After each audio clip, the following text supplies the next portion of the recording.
அவர் தப்பிச்சு ஓடுனா என்கவுண்டர் பண்ண தானே வேணும்.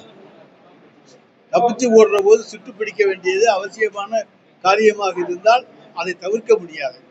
ஏன்னா அவர் குற்றவாளி, குற்றம் செய்திருக்கிறார்.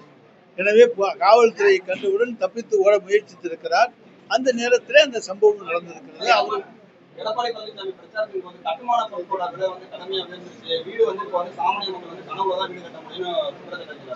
எடப்பாடி பழனிசாமிக்கு கனவு இல்லமாக அது இருக்கலாம்.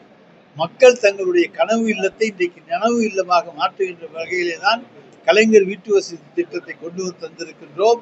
இன்றைக்கு கட்டுமான பொருட்கள் அகில இந்திய அளவிலே குறிப்பிட்ட அளவிலே விலை உயராமல் சீராக கட்டுப்படுத்தப்பட்டு இங்கே பொதுமக்களுக்கு தங்கு தடையின்றி கிடைக்கின்ற ஒரே மாநிலம் தமிழ்நாடு. பிளே ஸ்டோர் மற்றும் ஆப் ஸ்டோரில் இருந்து பாலிமர் செயலியை QR கோடு மூலம் பதிவிறக்கம் செய்யுங்கள். செய்திகளை உடனுக்குடன் பெறுங்கள்.